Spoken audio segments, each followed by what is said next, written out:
नमस्कार, मैं अमर सिंह आपका अंग्रेजी की ऑनलाइन कक्षा में स्वागत करता हूं। इससे पहले कि हम लोग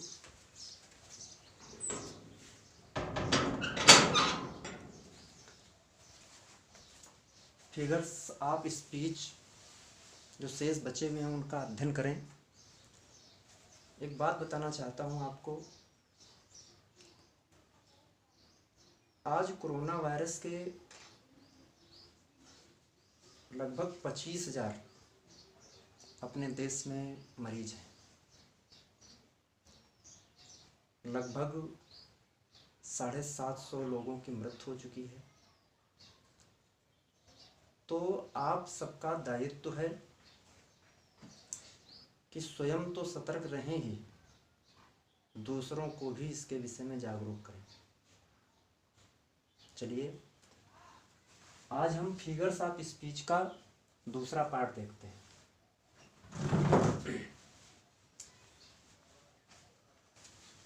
पांचवा आपका अलंकार है ऑक्सीमोरन।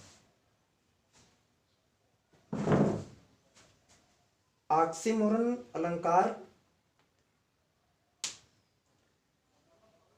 जो परिभाषा आपको दिखाई दे रही, oxymoron is a special form of antithesis whereby two contradictory qualities are predicated at once of the same thing.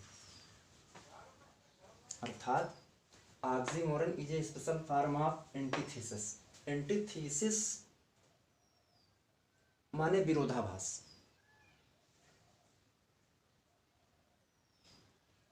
Thesis का मतलब ही होता है परिकल्पना या विचार या आभास। आपने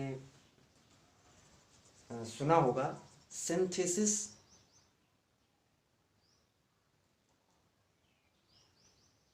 आपको प्रिंसिपल साहब पढ़ाएंगे। थीसिस का मतलब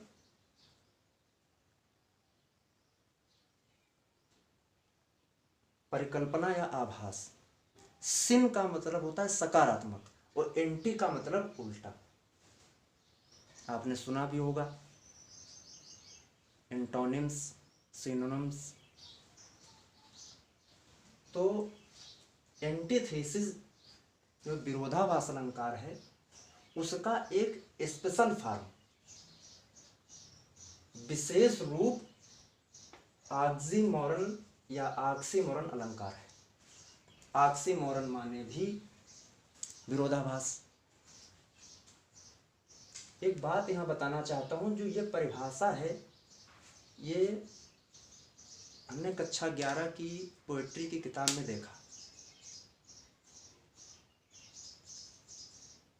हमारे विचार से ये परिभाषा गलत है। यद्यपि आप अगर लिखेंगे परीक्षा में आपको नंबर मिलेंगे, लेकिन ये परिभाषा गलत है, क्योंकि इसमें यह कहा गया है कि oxymoron is a special form of antithesis. विरोधाभास अलंकार का एक विशेष तरीका या विशेष फॉर्म या विशेष ढंग या विशेष प्रकार ही विरोधाभास अलंकार है। जबकि हमने आपको कल बताया था कि अंग्रेजी में अलंकार 18 होते हैं कुल, जिसमें से सिर्फ आपको 7 पढ़ने हैं। हिंदी में तो बहुत होते हैं। हिंदी में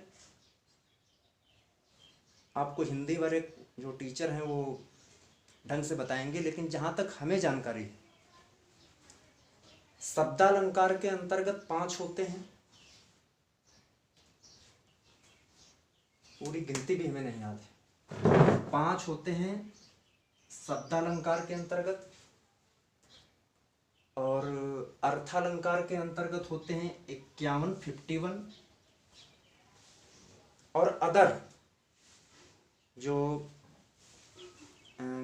बीच बीच में 2-3 अलंकार ऐसे हैं जो सर्वमान्य या नए अलंकार है, यानी 3। ये कुल अलंकार हैं 51, 55, 3, 59 हिंदी में बहुत अलंकार है, अंग्रेजी में कम है। और वैसे भी देखा जाए, आप ABCD देखिए 26 अक्षर, और हिंदी में आपके अक्षर 57 तो अंग्रेजी में कम है। और यही कारण भी बनता है कि अंग्रेजी के उच्चारण में हमको आपको दिक्कत होती है। क्यों? सामान्यतया हिंदी में 52 अक्षर हैं, अगर 52 अक्षर अंग्रेजी में भी होते तो एक अक्षर के सापेक्ष एक अक्षर हो जाता। अब वहाँ पर हिंदी में लगभग 52 तो सभी लोग जानते हैं, और अंग्रेजी में 26 गुना 52, यानी सीधा आप समझ लीजिए दो संभावनाएं तो बन ही रही हैं। लेकिन हिंदी में होते हैं 57, यानी आधा आधे का फर्क है। और अलंकारों में तो बहुत बड़ा फर्क है, 18 अंग्रेजी में, 59 59 हिंदी में, 18 त्रिका 54, माने 3 गुने का भी अंतर है, 3 गुने से भी ज्यादा। खैर, ये हमारा विषय नहीं है, इसको हम थोड़ा साफ करते हैं।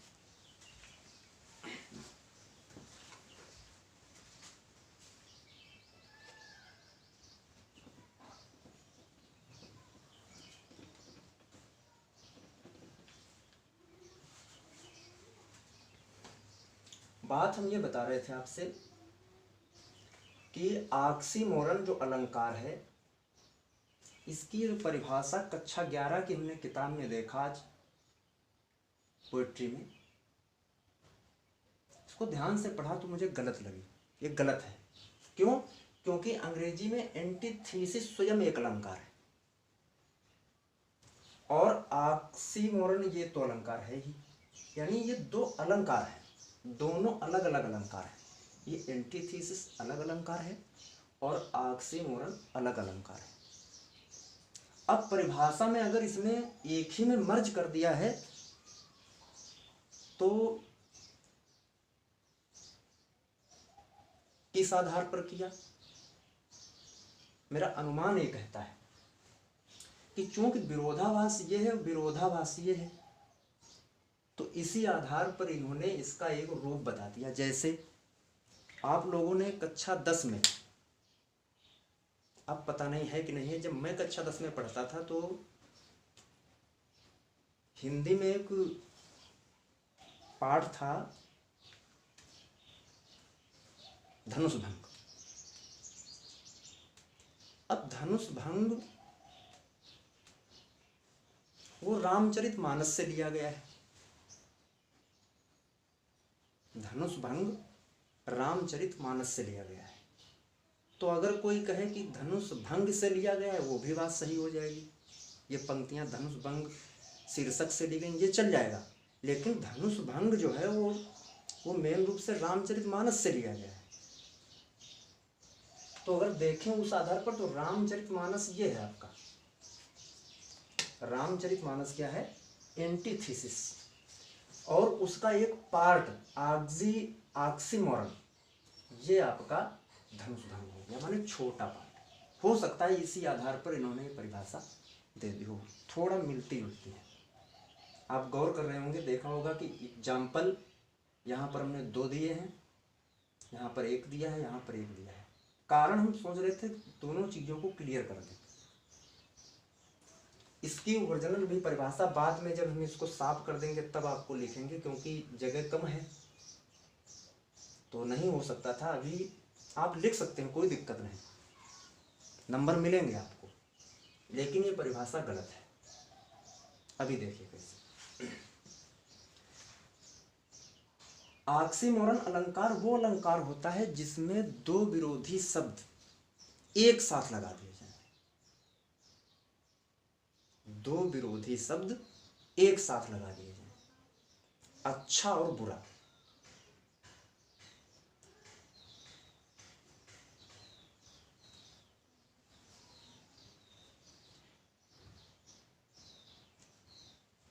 नियमित अनियमित,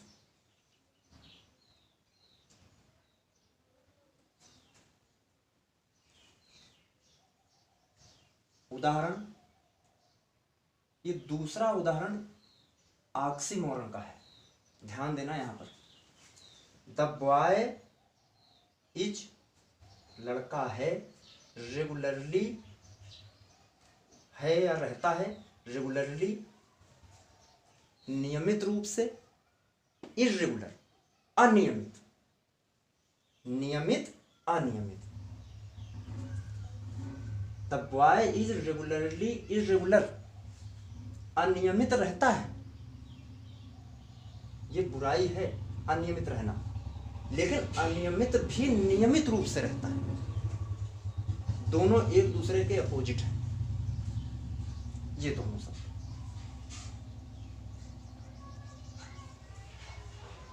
the boy is regularly irregular, ये जो उदाहरण है ये सीधा आपका ऑक्सीमोरन का उदाहरण है।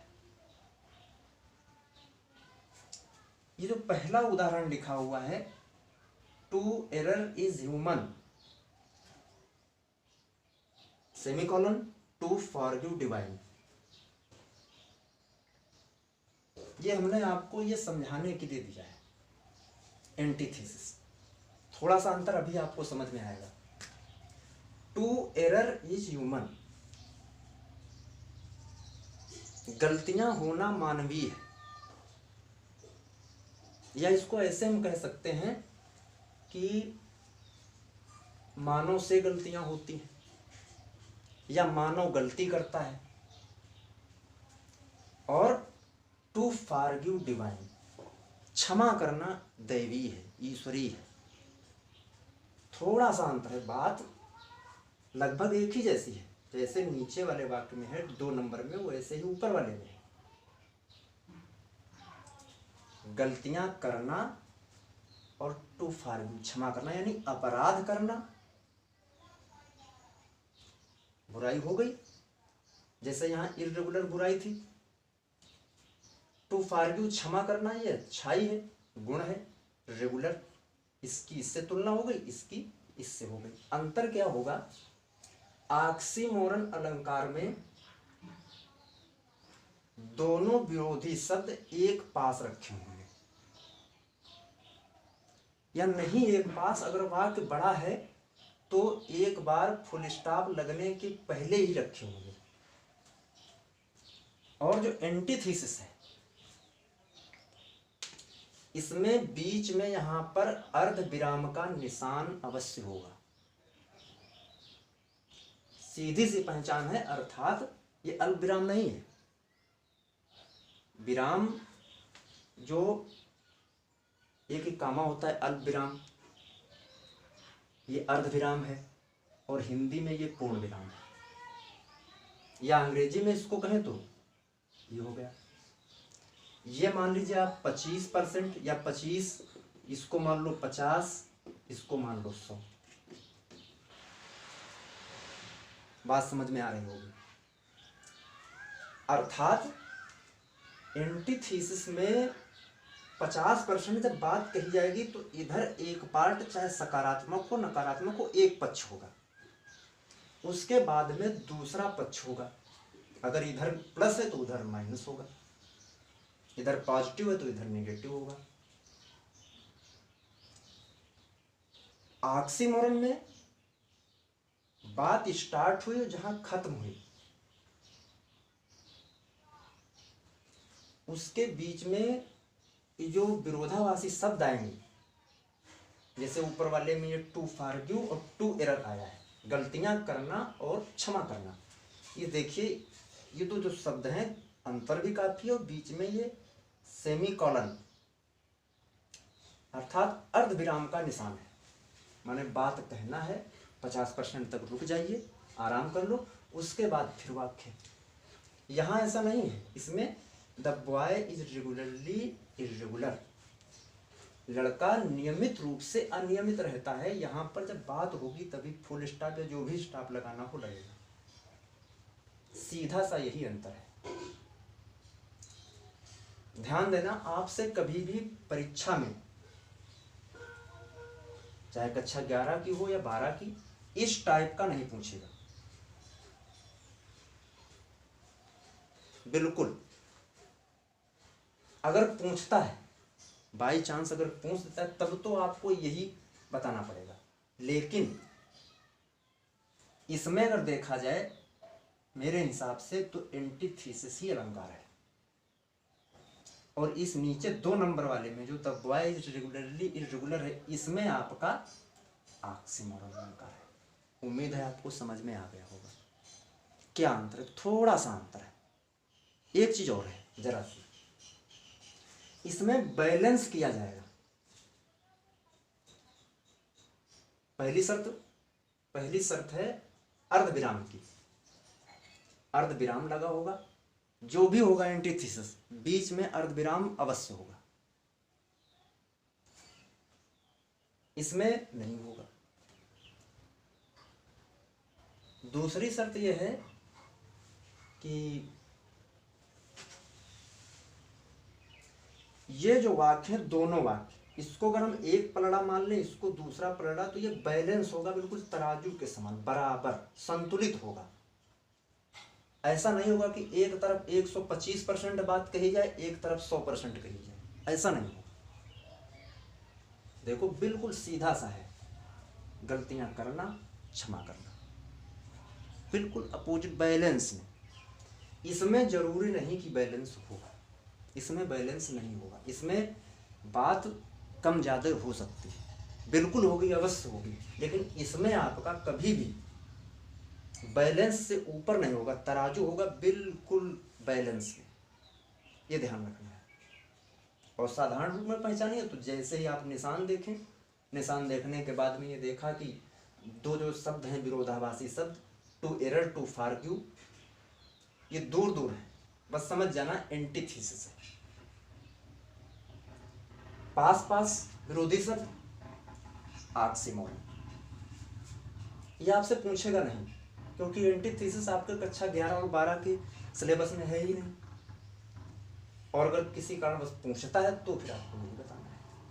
क्यों? अभी हमने बताया रामचरितमानस ये है, और धनुष यज्ञ या धनुष भंग जो भी सब टॉपिक है वो ऑक्सीमोरन, लेकिन वास्तव में ये दोनों अलंकार अलग अलग है। अभी हम इसको साफ करके जो वास्तविक ऑक्सीमोरन की परिभाषा है वो आपको लिखेंगे, लिख देंगे, वो लिख लेना। तो 5वां अलंकार आपको समझ में आ गया होगा। 6ठा अलंकार है हाइपरबोल।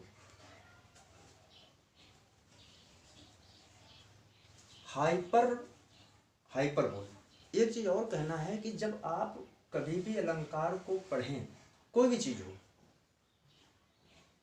उसको याद इस ढंग से मत करो कि hyperbole is a figure of speech in which there is an exhibition of statement.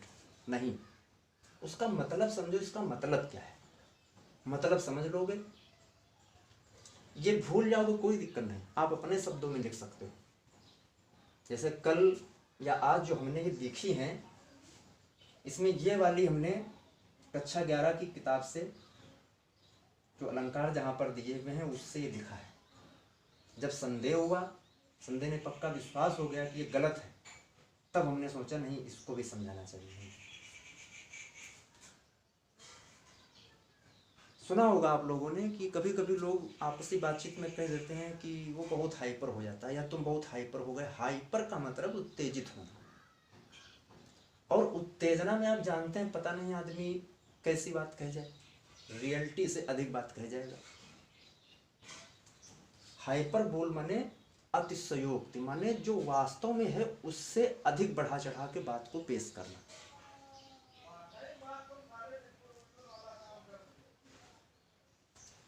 Hyperbole is a figure of speech. अतिशयोक्त एक ऐसा अलंकार है या वह अलंकार है इन विच, जिसमें there is N exaggeration. Exaggeration माने ही होता है डींग मारना या बढ़ा चढ़ा के पेश करना, आप स्टेटमेंट वाक्य को। अतिशयोक्त अलंकार एक ऐसा अलंकार है जिसमें वाक्य को बढ़ा चढ़ा के कहा जाता है। युद्ध में खून की नदियां बह गई, या एग्जाम्पल में देखिए, not all the perfumes of Arabia, not नहीं, ऑल द परफ्यूम्स, अभी नॉट को मन में हटा दीजिए, all the perfumes of Arabia, perfume माने इत्र, सुगंधित तेल जिसमें खुशबू होती है, ऑफ अरेबिया, अरब का तेल बहुत मशहूर है, यानी वहाँ बहुत उत्पादन होता होगा, जैसे अपने यहाँ कन्नौज में। तो क्या लिखा है, अरब का पूरा इत्र विल, अब नॉट यहाँ लगा दीजिए आके, will not Sutton this hand, इस हाथ को सुगंधित नहीं कर सकता, लिखा है स्वीटन माने मिठास नहीं दे सकता, लेकिन हाथ को मिठास हमने यहाँ पर नहीं कहेंगे, हम इसे सुगंध के रूप में लेंगे। और ये पंक्ति कहाँ से ली गई है, बीए में जब आप जाएंगे तो बीए में एक मैकबेथ नाटक मिलेगा शेक्सपियर का पढ़ने को आपको। अब पता नहीं है कि नहीं है, जब हम पढ़ते थे तो उसमें था। उसमें क्या हुआ था, एक पति पत्नी है मैकबेथ, और उसकी पत्नी को लेडी मैकबेथ कह दिया गया।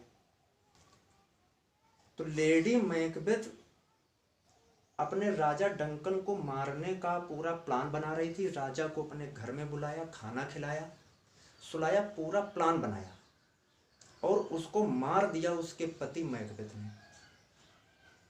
लेडी मैकबेथ डंकन को मारना चाह रही थी, पहले मैकबेथ का विचार नहीं था मारने का, लेकिन लेडी मैकबेथ का था। लेडी मैकबेथ ने अपने पति को समझाया कि इसको मार दो, फिर तुम राजा बन जाओगे, क्योंकि तुम ही सेनापति हो अभी। तो वो कह रहा था नहीं, मैं नहीं मारूंगा, और ये कैसे, बहुत गलत चीज़ है, अपराध है, ठीक नहीं है। लेकिन पता नहीं क्या उसके दिमाग में आया, काफ़ी कुछ चीज़ें उसमें लिखी हैं। प्लान बना रही थी पूरा लेडी मैकबेथ मारने का, और मार दिया उसको मैकबेथ ने।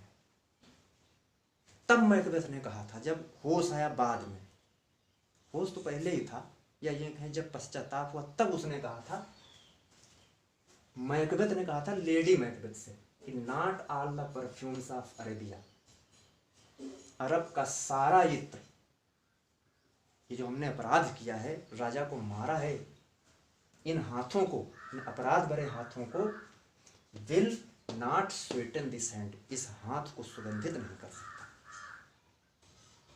तो अब इसको आप देखिए, बात को कितना बढ़ा चढ़ा कहा गया। ये अतिशयोक्त अलंकार है। रामायण में भी तुलसीदास जी ने लिखा है, धनुष यज्ञ हो रहा था, सीता माँ का स्वयंवर होना था, तो तुलसीदास जी लिख रहे हैं, भूप सहस दस एक कहीं बारा, लगे उठावन टरई नटारा। अर्थात जो महाराज जनक के दरबार में धनुष रखा हुआ था, उस धनुष को भूप सहस 10,000 राजा एक साथ उठा रहे थे। भूप सहस 10 एक ही बार उठाने लगे। भूप सहस 10 एक ही बार, लगे उठावन टरई नटारा। वो सब लोग मिल के उठा रहे थे, लेकिन वो टस से मस नहीं हो रहा था। सोचो जरा कितना बड़ा धनुष होगा, बहुत ज़्यादा। कंधे पर डालते हैं तो अधिकतम मान लें कंधे के बराबर। सोचने वाली बात है कि 10,000 राजा जब पकड़ेंगे धनुष को, कहाँ कहाँ पकड़ेंगे, हमारी समझ में नहीं है। समझ में तो आ गया, समझ में इसलिए आ गया कि अतिशयोक्त अलंकार है वहाँ पर भी। लेकिन कुछ लोग जो कथा कहते हैं, वो अलंकार नहीं समझते, वो उस पॉइंट पर जाते हैं सीधे। भूप सहस 10 एक कई बार लगे उठावन टरंटर, और फिर तरह तरह सिद्ध करते हैं उसको। कुछ तो उसका अर्थ का अनर्थ कर देते हैं। कहते हैं भूप माने राजा, सहस माने सहस्त्राबाहु, और दस मतलब दशानन माने रावण। भूप सहस दस, एक ही बार इन्होंने एक ही बार प्रयास किया और लगे उठावन टरनटारा। ये लोग उठा रहे थे लेकिन वो धनुष नहीं उठा। ये गलत है अर्थ। अब आप अपनी बात को सिद्ध करने के लिए कुछ भी कहें, लेकिन अर्थ सीधा है, उसको छोड़िए। लंका कांड में लक्ष्मण जी को शक्ति लगी तो वहां पर एक दोहा आता है,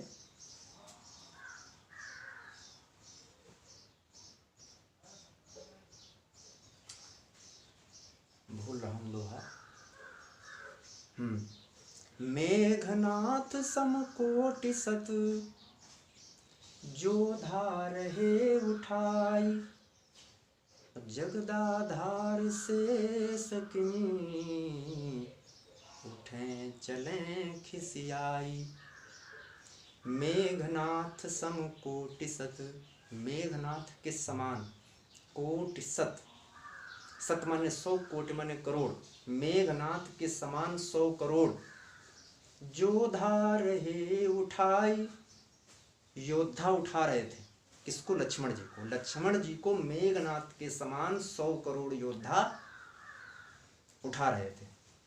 और जगदाधार से सकिनी, और जगत के आधार शेष हैं, वो कैसे उठें?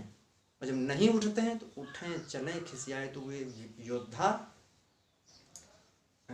खिसिया करके उठ के चल देते। सोचिए जरा इस बात को कि धनुष में तब भी हम थोड़ा मान लेते हैं, मानना तो है ही नहीं, थोड़ी देर के लिए, कि चलो 10,000 लोग लग गए, कहीं ना कहीं पकड़ लिया होगा। बोर्ड है, अगर कह दिया जाए 10,000 लोग पकड़ो, कहाँ कहाँ पकड़ेंगे? थोड़ी देर के लिए मान लेते हैं कि 10,000 लोगों ने पकड़ लिया, लेकिन लक्ष्मण जी को 100 करोड़ योद्धा उठा रहे थे, और वो भी मेघनाथ के समान। कितना बड़ा शरीर, कहाँ कहाँ लगे होंगे। तो अब इस पर कोई तर्क करने लगे और किसी तरीके से सिद्ध करने लगे तो आपका ज्ञान है, आपका कुछ है, आप कुछ भी सिद्ध करो। लेकिन आप लोग जो कक्षा 11-12 में पढ़ रहे हैं, जो भी लोग इस वीडियो को देख रहे हैं, वो समझ जाएंगे कि यहाँ पर अतिशयोक्त अलंकार है। चाहे भूप सहस्रदश 1-12 हो, चाहे मेघनाथ समकोटि सत जो धार है उठाई, और चाहे ये हो, not all the perfumes of Arabia will sweeten this hand.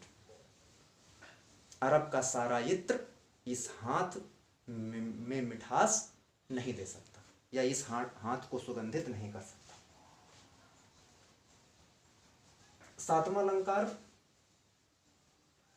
Onomatopoeia. बहुत ध्यान से इस अलंकार को समझना, और कुछ नहीं। इस अलंकार में कभी कभी ये दिक्कत आती है इसके उच्चारण में। कुछ लोग कुछ कहते हैं, कुछ लोग कुछ कहते हैं। इसका लेकिन सही उच्चारण ऑनोमेटोपिया ये है। और 4-5 क्लास हो जाएं, या 2-3 क्लास के बाद में फिर एक वीडियो हम बनाएंगे आपको, जिसमें थोड़ा उच्चारण से संबंधित कुछ अपने अनुभव आपसे साझा करेंगे। ऐसा नहीं कि वो कहीं लिखे होंगे कि नियम के अनुसार हम आपको बताएं, लेकिन एक लमसम किस आधार पर क्या होता है उसको समझाएंगे। तो ऑनोमेटोपिया में क्या होता है, इसका मतलब है ध्वनि सूचक अलंकार। इसमें क्या होता है, ध्वनि से ही हमें नाउन के विषय में पता चल जाता है। जैसे आप ऐसे सोचो कि आप आंख बंद कर रहे हो और मोर ने आवाज दी, तो मोर की आवाज से आप पता कर लेते हैं कि किसकी आवाज है। ध्वनि सूचक अलंकार लिखा है, it is a figure of speech. ये ऐसा फिगर ऑफ स्पीच है इन विच जिसमें द साउंड सजेस्ट्स साउंड सलाह देती है या साउंड समझाती है या साउंड से ही, आवाज से हम समझ जाते हैं इट्स सेंस, इसके अनुभव को और मीनिंग या अर्थ को। जैसे लायंस रोर, शेर दहाड़ते हैं। दहाड़ना, दहाड़ना शेर के लिए ही लगाया जाएगा, हाथी के लिए दहाड़ना नहीं लगाया जाएगा, हाथी के लिए चिघाड़ना लगाया जाएगा। ये आपको कुछ ध्यान भी रखना होगा, ये चीज अलग से आपको थोड़ा समझना होगा कि किस पशु या पक्षी के संग क्या लगाया जाता है। जैसे सांप है तो सांप के संग, स्नेक के संग हिस लगाते हैं। बिल्ली म्याऊं म्याऊं करती है। इस तरीके से आवाज से, माने इस शब्द से, रोर से हम पता कर लेते हैं कि कौन है, लायन है। और अंत में आप लोगों के लिए होमवर्क है आज। होमवर्क ये है, I am happily married bachelor. इसमें कौन सा अलंकार है? चाहे तो आप जो ग्रुप, जिस ग्रुप पर डालेंगे उस पर आप कमेंट करिए, और नहीं तो हमारा ये व्हाट्सअप नंबर है। क्योंकि अभी तो केवल इतना पूछ रहे हैं, अभी जब पोइट्री पढ़ाई जाएगी, पोइट्री का हम लोग अध्ययन करेंगे, प्रोज का करेंगे, तो एक्सप्लेनेशन है या क्वेश्चन आंसर है, जो भी वर्क है आपको काम दिया जाएगा और ईमानदारी पूर्वक आपको काम करके दिखाना भी है, देखेंगे हम। तो ये नंबर देख लीजिए, 9918-73807। इस नंबर पर इसका कमेंट आप लोग करेंगे कि इसमें कौन सा अलंकार है। और मीनिंग भी अभी नहीं बताएंगे, मीनिंग कोई कठिन नहीं है इसमें। अगर मीनिंग बता देंगे तुरंत तो आप तुरंत जवाब दे देंगे। तो थोड़ी मेहनत आप भी करिए, जवाब तो वैसे भी दे देंगे और सही देंगे, हमें विश्वास है। ठीक है। और इसके अलावा ये चाहते हैं कि अगर कुछ कमी होती है रिकॉर्डिंग में, हो सकता है आवाज़ ना सही आ रही हो, या ऐसा हो जाता है कि हम वहाँ से मोबाइल कल अपना सेट किया, बोर्ड दिखाई पड़ रहा था, हमने समझा पूरा चित्र आ रहा होगा, लेकिन बाद में देखा तो हमारा ही चित्र कट रहा था। कोई दिक्कत नहीं, लेकिन मैं ये सोचता हूँ कि आपको ठीक क्वालिटी मिले। कुछ अगर कमी हो तो उसको बताना, कमेंट करना। ऐसा नहीं कि नहीं हम पॉजिटिव ही करें, जो भी हो वास्तव में, क्योंकि अगर हमारी जो गलती वो नहीं बताएंगे तो हम सुधार कैसे करेंगे। कुछ भी रहा हो तो आप बताइए। और एक चीज़, कल जो वीडियो बनाया था उसमें चौथा अलंकार जो आपको पढ़ाया था, हम समझ रहे थे हम लोग, अपस्ट्रॉफी, बाद में हमें याद आया कि उसका अर्थ तो हमने बताया ही नहीं आपको। तो उसे संबोधन अलंकार कहते हैं, संबोधित किया जाता है। बस जिन लोगों ने भी कल कमेंट किया था, एक कोई बच्चा था अंशुमान करके, उन्होंने किया था, हमारे टीचर लोगों ने किया था। कमेंट जरूर करिए आप, कैसा है क्या है, व्यक्तिगत रूप से चाहे कर दो नंबर लेके, इसमें ये सुधार करने की आवश्यकता है। और बहुत अच्छा मौका आपको मिला है इस समय की, आपको रिकॉर्ड की हुई कक्षा मिल रही है। तो इसमें मैं सोचता हूँ कि मान लो लगभग अगर हो सकता है जो आज हमने रिकॉर्ड किया है ये 10-12 मिनट तो रहा ही होगा। इस 10-12 मिनट को अगर हम क्लास में हम लोग समझते तो कम से कम ये जो लिखा है, लिखने में 10 मिनट मान लेते हैं, या 5 मिनट तो जरूर ही मान लेते हैं। तो वो समय आपका बचा। जब आप क्लास में होते हैं तो इंटरेक्शन होता है, कुछ हम बोलते हैं कुछ आप बोलते हैं, तो समय वहाँ पर अधिक लगता है। अगर यहाँ पर कोई चीज़ आपको 15 मिनट में मिल रही हो, हमारे द्वारा या बीरेंद्र सर जी किसी के भी द्वारा मिल रही हो, तो ये मान चलिए वो 15 मिनट लगभग 30 मिनट या 35 मिनट के बराबर है। पहली बात, समय बचा आपका। दूसरी चीज़, क्लास में क्या होता है, हम बोल गए कोई बात, हो सकता है आप संकोचवश नहीं दोबारा पूछ रहे हैं या किसी कारणवश, इसमें आपको एक बार नहीं समझ में आता है दोबारा चलाइए, दोबारा नहीं समझ में आता है तीसरी बार चलाइए। आप जितनी बार चाहें उतनी बार देख सकते हैं। क्लास में ऐसा संभव नहीं है। एक बार जो कह दिया गया वो शब्द निकल जाते हैं, बाण के तरीके से वापस नहीं आ सकते। हाँ, अगर कहेंगे तो दोबारा कहा जाता है। तो ठीक है, इसको हम साफ करके, वीडियो को थोड़ा रोक कर फिर साफ करके सही इस ऑक्सीमोरन की आपको परिभाषा लिख रहे हैं, और स्क्रीनशॉट ले लीजिए या जैसे भी आप लिखते जरूर रहिए, और काम अवश्य आपको करना है। ठीक है, वीडियो को रोकते हैं और फिर लिखते हैं।